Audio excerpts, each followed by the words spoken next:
सिर्फ सूचना नहीं, संस्कार भी बांटती खबरें।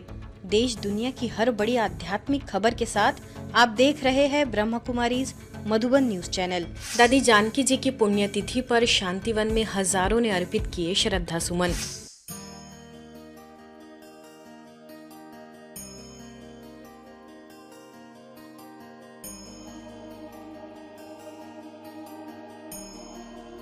ब्रह्म कुमारी संस्थान की पूर्व मुख्य प्रशासिका राजयोगिनी दादी जानकी जी की छठी पुण्यतिथि पर मुख्यालय शांतिवन में दादी जानकी जी की समाधि स्थल शक्ति स्तंभ पर श्रद्धा और शक्ति का विलक्षण वातावरण देखने को मिला।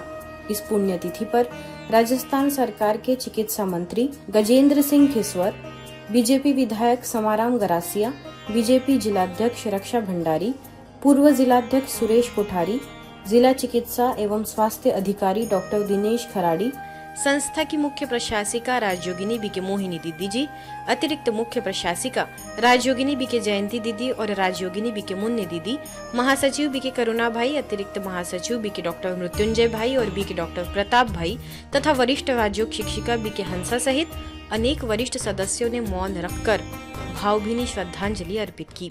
संस्था है, विश्व भर में सब इसके बारे में जानते हैं।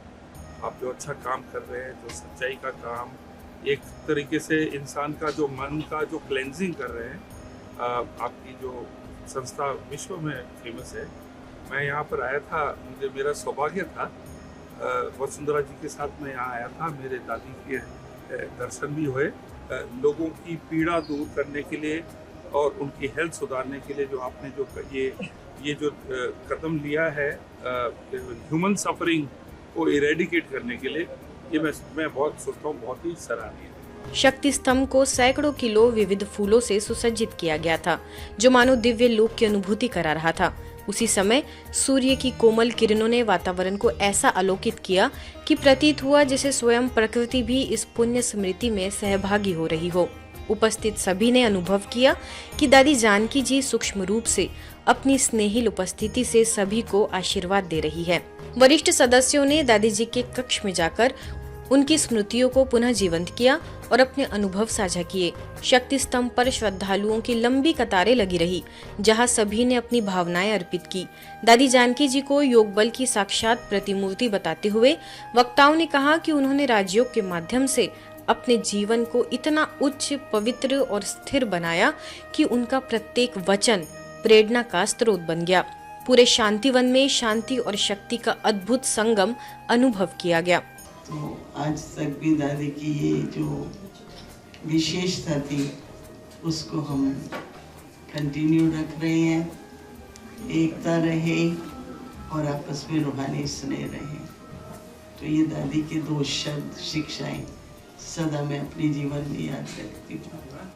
और सादगी की वो अवतार थी। सफाई, सच्चाई, स्वच्छता, हर प्रकार की जो बाबा के सर्व गुण है, वो सब दादी जी के अंदर थे। तो बाबा मुरली और मधुबन जहाँ जहाँ दादी जाती थी, उनको मधुबन की कहानियाँ सुनाती थी, चाहे कराची के दिनों की, चाहे आगरा के दिनों की, चाहे आजकल के मधुबन की, ताकि लोगों के मन में वो जागृति आए कि हम भी किस परिवार के हैं और कैसे हमें भी चलना है और रहना है। दादी ने हमें यज्ञ के साथ कैसा गहरा कनेक्शन है, इसकी भी सारी कला सिखाई कि ये जो भी सेवा स्थान है, ये बाबा की दुकानें हैं, बाकी ओरिजिनल तो हमारा घर मधुबन है। शक्ति का जो स्वरूप है, जैसे दादी जी का फोटो भी है और प्रैक्टिकली भी हम देखते थे कैसे दादी अपने एक्शन में दिखा के लोगों को शक्ति का अनुभव कराती थी। हर मुश्किल को सहज कर देना, हर कठिनाई को पार कैसे कर लेना, ये दादी जी की सिखाने की कला थी। डायमंड हॉल में भोग संदेश के पश्चात वरिष्ठ पदाधिकारियों ने दादी जी के जीवन प्रसंगों को स्मरण करते हुए उनके आदर्शों पर चलने का संकल्प लिया। यह पुण्यतिथि केवल स्मरण नहीं बल्कि आत्मिक जागृति और दैवी गुणों को जीवन में धारण करने का सशक्त संदेश बनकर उभरी। उनका मंत्र था सच्चाई, सफाई और सादगी। आज उनकी 6वीं पुण्य स्मृति है, तो उस पुण्य स्मृति में शक्ति स्थल पर आप देखिए कितना तांता लगा हुआ लोगों का उनको श्रद्धांजलि देने के लिए। चलिए सुनते हैं। अभी आप लोग सब दादी जाने के बाद ये कैसा चलेगा, तभी हमारा दादी माँ ने कितना सुंदर एक जवाब दिया, जो बच्चे श्रीमत अनुसार चलते हैं ना उनकी द्वारा ये चलेगा। इसमें हमारा एक बहुत बड़ा जिम्मेवारी, हर एक बाबा बच्चों को हमको श्रीमत अनुसार चलना, मन वचन कर्म से, उसी अनुसार हमारा ये निर्विघ्न से चलता रहेगा। एक बार नहीं, हमने अनेक बार देखा कि योग लगने की स्थिति नहीं होती थी कि आज शायद योग नहीं होगा, सुस्ती है, थोड़ा आलस है, रेस्ट नहीं की है, लेकिन जैसे ही दादी की दृष्टि लेते थे सब एकदम साफ हो जाता था। उनके मुख अरविंद से हमने सुना है कि दादी ने हमेशा क्या सच्चाई, सफाई और सादगी, और ब्राह्मण जीवन में अगर आगे बढ़ना है तो एक ही चीज़ याद रखना है, मैं कौन, मेरा कौन, अब मुझे क्या करना। तो उनको जब भी मैं देखता हूँ तो अंदर ऐसी शक्ति जमा हो जाती है, जैसे उन्होंने देश विदेश सारे संसार में सेवा की। हम सब भी ऐसे ही सेवा करना चाहते हैं, हम भी आशा करते हैं कि हम सब वैसे उनके जैसे शेर माफिक सेवा करें। दादी का रमणीक रूप भी देखा तो गंभीर रूप भी देखा। कभी कभी ऐसे भी करती थी कि तू तेरा काम कर, मैं मेरा काम करूं, तो आत्मा अपना काम करे। तो इस प्रकार से बहुत सारी बातें आज सुबह सुबह याद आ रही, तो थोड़ा मुस्कुरा भी रही थी मैं। हमने ब्रह्मा बाबा को तो नहीं देखा, लेकिन दादी में वो झलक देखी और वो पालना देने का संस्कार देखा। तो हमारा सौभाग्य है कि दादी के साथ 5 साल रहने का मौका मिला, इसलिए हम बहुत ही भाग्यशाली आत्माएं थे। हमारी दादी सदा निमित्त और निर्माण थी, वो सदा हंसमुख और खुशनुमा थी। वो दादी की एक और खासियत थी, वो हमेशा कहती धैर्यता, नम्रता, सत्यता, सच्चाई, सफाई की राह पर चलना। एक बार दादी जी ने कहा, सतीश ये तो बता कि मेरी आत्मा तेरे अंदर आ जाती है या तेरी आत्मा मेरे अंदर आ जाती है। जो हम दादियाँ बोलती हैं वही तो लिखता है। तो अक्सर जब भी दादी जी क्लास में आती थी, इवनिंग क्लास में सामने से ही बुला लेती थी कि गाने वाला आओ, और इत्तेफाक से मैं होता था तो मैं सामने चला जाता था। तुम्हें पा के सारा जहाँ पा लिया है, ज़मीं तो ज़मीं आसमां पा लिया है, किसी ने अपना बना के मुझको मुस्कुराना सिखा दिया। ये उनके फेवरेट सॉन्ग थे और ये गीत मैंने बहुत बार उनके साथ गाया। I'm Sister Patricia. I come from France. For me, she was a world mother with a big heart, and she was also a world teacher. We remember you with a lot of love today. Especially सच्चाई, सफाई and सादगी. I have improved many patients since. Before we can give them medicine forever, but now I can reverse the diseases. और दादी हमेशा मुझे कहती थी कि हमेशा साइलेंस में रहना और गंभीर रहना और बाबा को याद करना। तो देखा आपने किस प्रकार से दादी जानकी की स्मृतियों के साथ शक्ति स्थल पर लोगों ने कितनी भावभीनी श्रद्धांजलि दी और अपने अपने अनुभव साझा किए।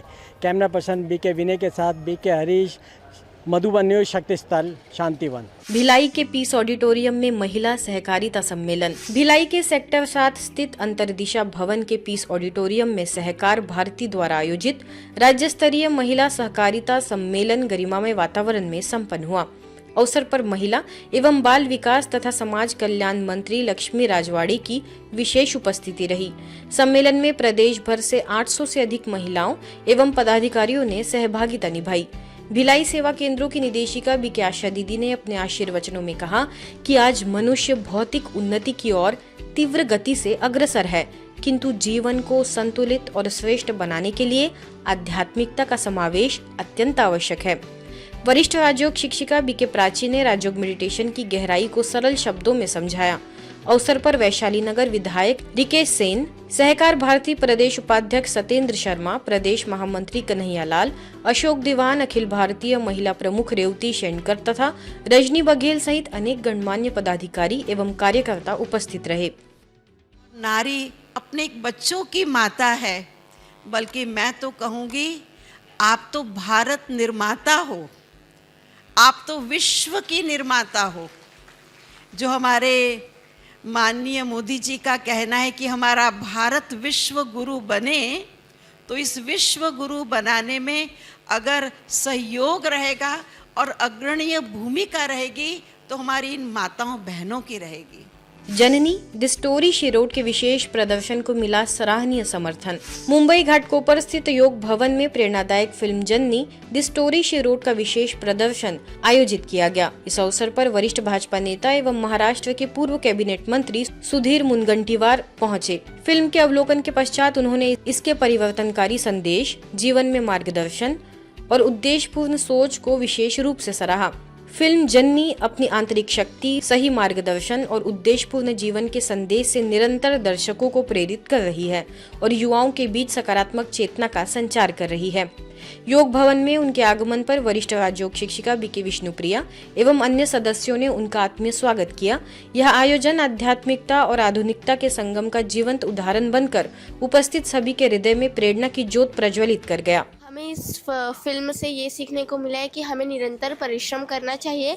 हमें इस पिक्चर में देखना मिला कि जीवन में आगे कैसे बढ़े। उसमें हमें सीखने मिला कि कैसे हमें लाइफ में गोल करना चाहिए। ये पिक्चर मुझे बहुत अच्छा लगा और मैं विनती करती हूँ सबसे कि ये पिक्चर देखना चाहिए और बहुत इंटरेस्ट आया मुझे।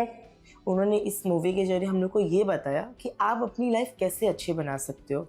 ऐसा लगा कि हाँ कुछ सीखे आज हम लोग आए, और अगर ऐसा हम सेशन रहेगा तो हम लोग जरूर आएंगे। तुम्ही केलेलं काम परफेक्ट आहे, एकदम परफेक्ट आहे। तुम्ही केलेली पूर्ण 1 तासाची AI वर आधारित फिल्म, पात्र, त्या पात्राचा जसं आता यांचा मी यांच्याकडेही पाहिलं आणि तिथेही पाहिलं, साम्य दिसत होतं। पुष्कळदा काय होते की साम्य येत नाही, पण साम्य साधारणतः 99% म्हणता येईल आपल्याला। 99 पण 95% तर नक्कीच आहे, हे साम्य होतं। नई दिल्ली स्थित आरकेपुरम सेक्टर 6 के सद्भावना भवन में मीडिया विंग द्वारा पत्रकारों एवं मीडिया प्रोफेशनल्स के लिए कर्मयोग फॉर सॉल्यूशन सेंट्रिक मीडिया विषय पर एक विशेष सेमिनार का आयोजन किया गया। कार्यक्रम का शुभारंभ बीके देविका रघुवंशी के स्वागत उद्बोधन से हुआ। अवसर पर दिल्ली जोन की निदेशिका बीके चक्रधारी दीदी ने अपने प्रेरणादायी संबोधन में कहा कि वर्तमान समय में मीडिया कर्मियों के लिए मानसिक स्पष्टता, आत्मनियंत्रण और सकारात्मक दृष्टिकोण अत्यंत आवश्यक है। आरकेपुरम सेंटर प्रभारी बीके अनीता ने उपस्थित पत्रकारों को राजयोग मेडिटेशन कराया। वहीं गाजियाबाद से बीके लवली ने हरीश राणा से जुड़े अपने अनुभव साझा किए। कार्यक्रम में मीडिया वेलनेस विषय पर मीडिया कोऑर्डिनेटर बीके सुशांत द्वारा समाधान मूलक पत्रकारिता की आवश्यकता पर विचार रखे गए। इस संगोष्ठी में प्रिंट, इलेक्ट्रॉनिक मीडिया तथा विभिन्न संचार माध्यमों से जुड़े प्रतिनिधियों की सक्रिय सहभागिता रही। बालाजी रोड सेवा केंद्र सूरत की प्रभारी बीके फाल्गुनी के सानिध्य में women and agent of change विषय पर प्रेरणादायी कार्यक्रम का आयोजन हुआ। यह आयोजन सेवा केंद्र के 25 वर्ष पूरे होने के उपलक्ष्य में आयोजित हुआ, जिसमें आध्यात्मिकता और सशक्तिकरण का सुंदर संगम देखने को मिला। अवसर पर अहमदाबाद से मोटिवेशनल स्पीकर एवं सिंगर बीके डॉक्टर दामिनी ने अपने उद्बोधन में कहा कि परिवर्तन जीवन का स्वभाव है, किंतु समय की आवश्यकता है कि हम जीवन मूल्यों को अपनाएं। बीके फाल्गुनी ने कहा कि वास्तविक परिवर्तन भीतर से आता है, जिसके लिए आत्मिक शक्ति आवश्यक है। कार्यक्रम में पूर्व मेयर अस्मिताबेन शिरोया, सामाजिक कार्यकर्ता शीतलबेन तथा गणेश उत्सव समिति के प्रमुख अनिल भाई की गरिमामयी उपस्थिति रही। सिल्वर जुबली के अवसर पर 25 प्रतिष्ठित महिलाओं को मोमेंटो, केस एवं स्वर्ण पुष्प भेंट कर सम्मानित किया गया, जिनमें राष्ट्रपति पुरस्कार प्राप्त महिलाएं एवं वी क्लब की प्रेसिडेंट सहित अनेक विशिष्ट हस्तियां शामिल रही। ईश्वरीय समाचारों की इस यात्रा में आज बस इतना ही। शांति और संस्कार से जुड़ी खबरों के लिए देखते रहिए मधुबन न्यूज़।